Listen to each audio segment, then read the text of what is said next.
बहुत समय पहले की बात है। एक छोटे से गांव में एक बुजुर्ग बाबा रहते थे, जिनकी बातों में गहरी समझ और अनुभव झलकता था। लोग उन्हें आदर से ज्ञान बाबा कहते थे।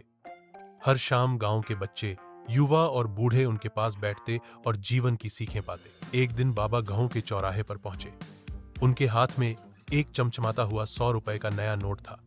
उन्होंने भीड़ की तरफ देखा और ऊंचे स्वर में पूछा, कौन कौन इस नोट को चाहता है? भीड़ में से लगभग हर हाथ ऊपर उठ गया। बच्चों से लेकर बुजुर्गों तक सबने अपनी हथेली हवा में उठा दी। बाबा मुस्कुराए।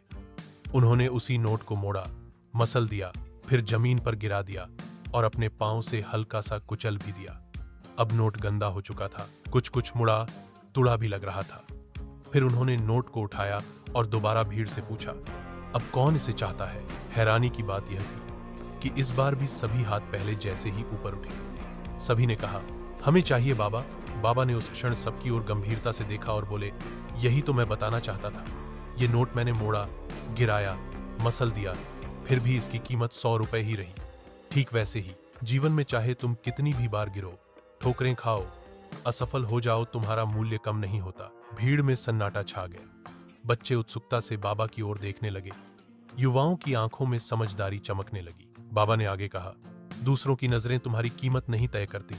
जो तुम्हारे अंदर है, तुम्हारी अच्छाई, मेहनत, सच्चाई और इरादे, वही तुम्हारी असली पहचान है।